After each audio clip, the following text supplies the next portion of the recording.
Сот чечимине нааразы болгон акыркы тапта өлкөдө жарандарыбыз көп. Алардын кээ бирлери ак жерден соттолуп, мыйзамсыз чыгарган чечимге баш ийгендер да бар. Студияда мен Нурбек уулу Элмирбек. Саламатсыздарбы? Мен айттым да, мен эми колум эмес да, мен мынчаны Назира өзүнө көрүп тургандыр. Шамбала чек ара көкбөрү жалбыз тасмаларга тартылган актер Кубандык Камалов соттун адилетсиз чечиминен жабыр тартып жатам деп биздин телеканалга айтылды. 2012 жылы актердун апасы Гүлсина Доронова көн иштетип жүрүп Назира деген айымга жолуккан. Анда ал процентке 50 000 сом акчаны тилкат менен алган. Өтпөй Назира 257 000 сомду Доронова алганын айтып, сотко арыз жазган. Соттун чечими чыгып, Кубандык Камаловдун жашап жаткан үйүн алып койгон жана ал жерден тез арада чыгып кетишин талап кылышууда. Сот чечимине нааразы болгон бул үй бүлө болгону чындыкты издеп жатканын айтат. Анан мынтип жазып атат, 2013 жылдын 18 декабрында 63.600 сом алды. Доронова 63.600 сом алды деп жазып атат. Акча алдым, төгүп берем. Мен алдым, төгүп берем деп жазып. Сиздин колуңуз эмес бул? Бул менин колум эмес. Мен мындай беш баракка мен жазган эмесмин, мындай беш баракка. Ушундай беш баракка жазып атат. Азыр отуруп эмесин айтып берем. Беш баракка жазып атат. Мен мындай барактарга жазган эмесмин. Мен бир эле барак жазылган жана 50 000. Анан бизде тетрад болгон. Тетраддын ичинде биз алдык, бердик, мынчаны алдым, мынчаны бердим, мынча процентин бердим деп жазылат. Ал өзүнүн ушундай тетрад бар, ал кыздын дагы Назира угуп турган, мен көрүп калса уксун. Ушундай тетрад бар Назиранын. Мен да тетрадым бар. Доронованын айтымында тилкатты бир эле суммага жазып бергенин айтып жатат. Ал эми анын үстүнөн 7 жолу ар кандай суммада карыз алдым деген тилкатты кол жазбасына окшоштуруп кимдир бирөө жазып койгонун, соттун чечими дагы мыйзамсыз экенин айтууда. Бүгүн биздин студияга Кубандык Камалов өзү келип отурат. Саламатсызбы? Сөз башынан болсун, сиз өзүңүз ошо соттун чечимине нааразымын деп өзүңүз белгилеп айтып атасыз. Эмне себептен нааразычылык пайда болду? Саламатсыздарбы, урматтуу кыргыз элим. Ошол соттордун адилетсиздигинен жабыркаганымдан сиздерге кайрылып отурам. Бүткүл калай журтка кайрылып отурам. Ал жерден бир нече мисалдарды далил катары да айтып бере алам. Ал боюнча ошол сөздү башынан баштаган болсок, ошол 2012 жылы Барпиева Назира Абубакировна Доронова Гүлсина Таштанбаевна деген менин апамдын үстүнөн арыз жазып атат да, соткочу. Доронова Гүлсина Таштанбаевна 257 000 сом менден алды, 10%дан ай сайын төлөп берем деп акча алды. 10 айдан бери төлөй элек. Анын проценти 257 000 сом болду. Общий сумма 514 000ди өндүрүп бериңиздер депчи. Анан аны сот карап салып атат да. Анан мен таң калганым, ошол соттордун чечимине нааразымын жана бир тараптуу эле карап койгон дегенимдин себеби мындай болуп атат. Ошол тилкатты тиркеген. Бирок ал тилкатта мынтип жазылып атат. Мен Доронова Гүлсина 257 000 сом алдым. Айына 25 700 сомдон төлөп берем депчи. Ал Доронова Гүлсина кимден алды, каяктан алды, каякта бул жерде 10%тен төлөп берем деген андай далилдери жок эле. Сиз өзүңүз айтып атпайсызбы, ошо далилдери жок депчи, анан ошо экспертиза чыкты беле, негизи экспертиза кандай деп? Экспертизага апам жок кезинде эле булар сот экспертиза кылышкан. Жок, биз 2016 жылы келип бул иштин заочный решение менен чыкканда, бул иштин заочный чечимине биз макул эмеспиз, биз кайрадан ишти козгоп бериңиздер, сот экспертизага беребиз, апамдын колу эмес, бул жети тилкат апамдын колу эмес дегенибизде сот аныктама чыгарып атат. Доронова Гүлсинанын действительно колу, ал боюнча биз экспертиза бергенге эч кандай тыянак жок депчи.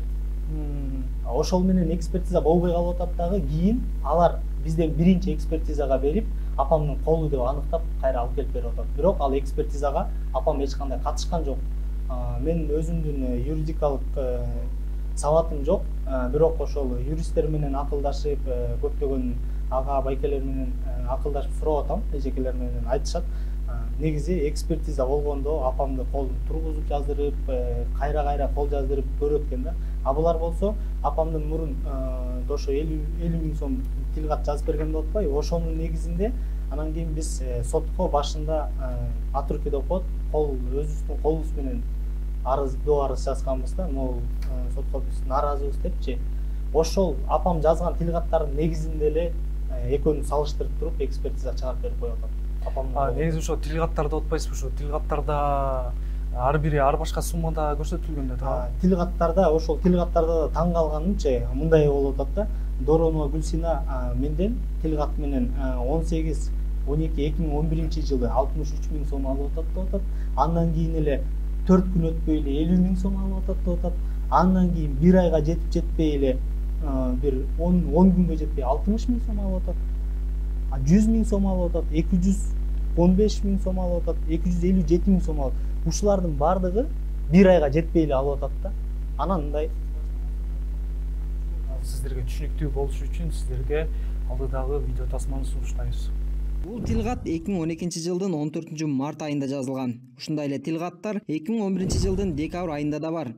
2011 жылдын 18 декабрь күнү Гүлсина Доронова 63 миң сом алган. 5 күн өткөндөн кийин тилгат менен 50 миң сом алганы жазылган. 2012 жылдын 4 январында 60 миң сом, 11 январда 100 миң сом, 23 январда 215 миң сом. Жалпы сумма 555.330 сомду түзөт. Жогоруда айтылган сумманын негизинде азыркы тапта Кубандык Камаловдун үйүн соттун чечими бул үйүн тартып алуу деп чыгарып берген. Гүлсина Доронова бул ошо Назира Барпиевадан ушунча сумма алды деп өзү тастап берип атат, ошо тилгат деп. Ошол тилгаттардын негизинде эле сот бул ишти карап, ал кезде апам Россияда болгон, сот сырттан чечим чыгарган. Биз сотко келе албай, биздин болгон күнөөбүз сотко эч кандай катыша алган эмеспиз. Анткени анын менде квитанциялардагы бардыгы бар. Азия банкында үйүбүз кредитте турган. Анан үй бүлөбүз менен биз Москвада эмгектенип, ошол кредитти жабайын деп чуркап жүргөн кезде болуп атат да мунун баарычы. Анан Барпиева Назира ошентип кат жазып ушуларды таштагандан сот караган, заочный эле чечим чыгарган. Апамдан 574 миң сом өндүрүлсүн деп чечим чыгарып берген да. Анан таң калганым ушул 6 тилгаттын ичинде 86 миң сом апам алды деп жүрөт да. Ал болсо 86 миң декабрдын 12-синде. Ошол декабрь айларында 2012 жылы декабрда азыр тагыраак айтайын, кечиресиздер. 2012 жылы 30 декабрда апам 86 миң сом алды деп жүрөт да. Бирок ал кезде апам бул жакта болгон эмес. Апам Россияда болгон. Ал боюнча мен атайын темир жол кызматына кат жазып, тилгат жазып, ошонун негизинде темир жол кызматынан билетин алгам. Апам ноябрдын 6-сы күнү ошол канча билеттин номери бар, ошол менен Москвага поездда жүрүп кеткен оюнчачы. Сиздер ушу эки тараптуу келишимге келдиңиздерби? Мурун мындай ушу чырга жеткизбей эле балким акчаны төлөп берип анан бүтүрдүңүздөр беле? Ошол биринчи апаңыз айтып атпайбы алгам деп акчачы? Жок, бул жерде мындай болот. Ошол процентке иштешкен да. Анан кийин процентти Назира момундай берет. Сиздерге түшүнүктүү болуш үчүн мисалга эле алайын, 10 миң сом. Мисалы апам 10 миң сом алып турган болсо, аны 20%тен берет, ал 12 миң сом болот. 12 миңди бир айга 30 күнгө 12 миңди 30 күнгө бөлөт. Бөлгөндө күнүнө 400 сомдон апам төлөп туруш керек болот. Мисалы 10 миң сомду алганыбыздачы. Анан эгер апам бүгүн 400 сомду төлөй албай калса, эртең анысы 2 эсе болуп 800 сом, андан сырткары күндө төлөп турган 400 менен 1200 сом төлөш керек болуп калган да. Ошентип отуруп процент аябай өсүп кеткенде, анан апам основной ошо биринчи алгандагы 50 миң сомду берип, мен сенден процентти мурунтан ошол жана өстүрүп келип аткан проценттер менен кутулгам. Азыркы өстүргөн процентине мен нааразымын. Мен основнойду бердим деп экөө тил келише албай ошол менен апам Россияга кетип калган. Негизинен Кыргыз Республикасында атайын займдарды алуу үчүн беренелер бар. Сиздерге алдыдагы видео тасманы сунуштайбыз. Кыргыз Республикасынын мыйзамы. Кыргыз Республикасында сүткорлук ишти чектөө жөнүндө 6 берене 4 пункт. Зайымчынын насыячынын алдындагы акчалай жана же материалдык милдеттенмелерин аныктоодо насыянын же зайымдын колдонулушунун бүткүл мезгили үчүн кошуп эсептелүүчү бышманын, айыптардын, туумдардын өлчөмү берилген насыянын же зайымдын суммасынын 20%-нан ашпоосу тийиш. Жогоруда айтылган Назира Барпиева менен сүйлөштүк, бирок биздин телеканалга ал келүүдөн баш тартты. Себеби дегенде ал өзүнүн жумуштары менен азыр алек болуп жатат. Эгерде Барпиева Назира азыркы учурда дагы бизге келип өзүнүн фактылары менен кайрыла турган болсо, биз ар дайым аны укканга даярбыз. Сизге суроо болсун, ошо Гүлсина Доронова өзү айтып атты, ошо Назира айымына биринчи 50 000 сом алгам, мага тил катты жазып берген депчи. Сиздер айтып атасыздар, ушу 7 тил катты булар экспертизадан өздөрү жазат алышып, анан ушундай жолго барышкан депчи. Соттун чечимине да азыр нааразы болуп жатасыздар. Эгерде алар соттун чечими ушул ойдон калат деп 27-сине чейин сиздерге акыркы срок бериптир да, үйүңүздөн чыгып кеткиле дегенчи. Үйүңүздөн чыгаруу маселеси дагы көтөрүлсө, үйүңүздөн чыгарып салса, кийинки жашооңуздар кандай болот? Ошон үчүн мен азыр бүткүл калайык калкка жана аттуу баштуу ушул маселени чече алат тургандарга үнүм жетсе экен деп аракет кылып атам. Эгер 2027 ушул айдын 27-синде алар келишсе, мени сөзсүз чыгарышат. Анткени соттун чечими бар, бирок ал соттун чечими акыйкат эмес.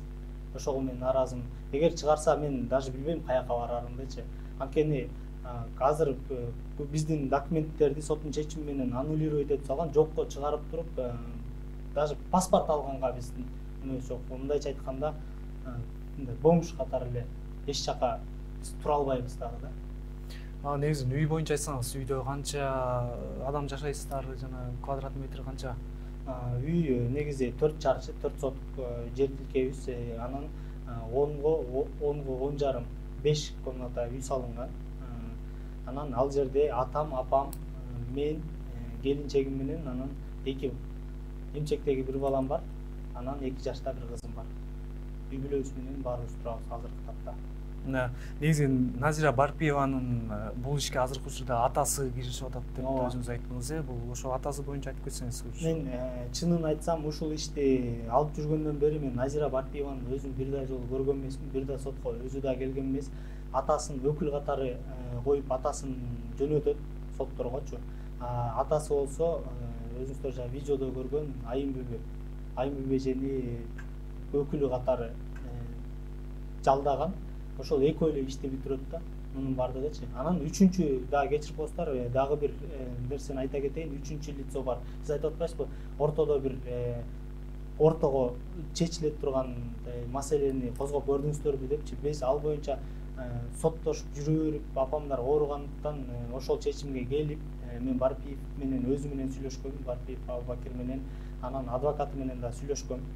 Ушул ишти макул, соттун чечиминде 660 000 чыгарыптыр. Ошону төлөп берели депчи. Анан ал айтып атат, Куба, бул жерде мен эч кандай кызыктар эмесмин. Мен башында жазылган 257 000 сом деле мен алам дейт да. Анан калганын 2-3 тарап кызыктарлар алат дейт. Алар кимдер десем, атын айткан Чыныбек депчи. Ошол Чыныбекти мага көрсөтүңүзчү. Макул, ыраазы кыла турган болсо, ыраазы кылып, кандай сүйлөшө турган болсо, мен сүйлөшөйүн ошолор менен. Бетме-бет көрсөтүңүзчү десем, мен аларга чалышым керек деди. Ошол менен качты, алар сүйлөшпөйт турган болуп атат депчи. Мындай болуп калганда 660 000 сомду апам алып атат, 660 000 сомду сот чечими чыгарып берип атат да. Андан кийин Барпиева Назира кайра сотко кайрылып салган да. 660 000ди Доронова Гүлсина Таштамаевна мага бербей жатат. Анын үйү бар. Ошол үйүнө өткөзүп, ошонун негизинде мага төлөп берсин депчи. Анан бул жерде Саргатанов деген сот аткаруучу болгон. Ошонун дагы түздөн түз тиешеси бар.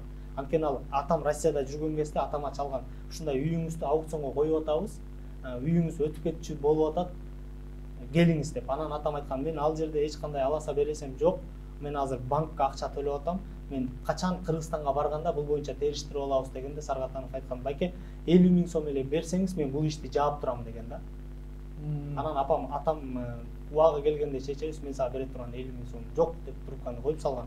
Андан кийин Саргатанов аукцион жүргүздү сыяктуу кылып, аукциондо эч ким үйдү албай койду деп чечим чыгарган, акт чыгарганда кайра Назира жазып атат. Эгер аукциондо үй өтпөсө, үйдүн разницасын мен депозитке салып, үйдү мага оформить бергиле деп. Анан үйдү 1 273 000ге баалашкан. Өзү жер тилкеси 1 273 000, азыр 15 000 доллар да. Жер тилкеси өзү 22 000, 25 000 доллар туруп аткан кезде 5 комнат үйдү 1 273 000ге баалап туруп, разницасын депозитке 688 000 сомду алар салып койгондагы үйдү заочный чечим менен госрегистрден өздөрүнө оформить этип салышкан. Урматтуу телекөрүүчүлөр, Гүлсина Доронова менен Назира Барпиева буга чейин кантип таанышкандыгы тууралуу жогорудагы видео тасманы сунуштайбыз. Магазин иштетип атканда бул таластык болот. Таластык туугандары бар экен. Ал да магазин иштетет, ал сунда иштетчү. Сундун астында кафтери бар го, ошону иштетчү алгысы. Наргиса деген кафтери бар болчу. Мурда азыр бузулуп кетти. Илгери ошол жерде суунун астында майда чүйдө саткан суупу, мемелерди, кофе саткан жер бар эле да. Ошол жерде иштетчү. Ал кыз менен биз таанышып калабыз. Таанышып калып анан ушундай акча керек болуп атат десем, ал кыз айтат: мен бир таанышым бар. Жакшы кыз, аябай неме кыз, честный кыз, жакшы кыз. Ошол менен тааныштырайын дейт. Болду, тааныштыр. Анан бизди апарат. Ошондо суунун астына барабыз. 2011 жылы жай айы болчу. Жайды жаздын этеги, жайдын башталышы да. Гүлсина Доронованын өзүнүн сөзүндө бул Назира Барпиева менен ушу магазин иштетүү аркылуу тааныш болуп, анан ошондон улам акча алгандыгын азыр айтып атат өзүчү. Айтсаңыз ушу негизинен Гүлсина Доронова сиздин өзүңүздүн апаңыз да. Апаңыз болгондон кийин ушу биринчи акча алганда сизге ачыктап айтты беле ушу мен займ акчаны алып атам деп? Жок, мен биринчи алып атам деген уккан эмесмин. Негизи апамдар магазинде иштетишчү. Анан кийин уккам ушундай процентке алып, анан күнүмдүк төлөп берип атабыз, ушундай болуп атат депчи. Анан кийин билдим процент аябай өсүп кеткенин. Ошол кезде бизде Тембеде дагы Азия банкта дагы үйүбүз кредитте турган. Анан ошондой ортолорунда ызычуу болгондорун билчүмүн. Ызычуу болгон, ызылдашкан. Анан ошол менен эле апам Россияга кеткен. Андан соң атам, андан кийин мен Россияга кеттим. Мен ошол жакта иштеп жүргөм. Азыр өзүңүздүн бир оюңузду толуктап телекөрүүчүлөргө бир кайрылууңузду жасап койсоңуз. Урматтуу кыргыз элим, ушинтип адилет соттордон жапа чеккен бир гана мен эмес, ооба туура бул менин үй бүлөмдүн ичиндеги маселе. Бирок мындай бизге окшогондор ичинен сыздап, бирок элге чыга албаган андан көп, соттордон жабыркагандар андан көп. Кайдыгер карабай эле ушуга окшогон нерселерди ачык айкын чыгалы, жана бийлүүчүлөргө жардам берели. Урматтуу күчтүү журналисттер, ушул журналисттик иликтөөгө сиздерге чоң рахмат. Ушундай журналисттик иликтөөлөргө алып берсеңиздер, ушул иштин аягына чыгам деген үмүттөмүн. Назира Барпиеванын да сөзүн укканга ар дайым даярбыз. Ал эми биздин Борбордук телеканалда толук репортаж ушул жумада чыгат. Ал үчүн баарыңыздар биздин телеканалдан алыстабаңыздар. Аманчылыкта көрүшкөнчө.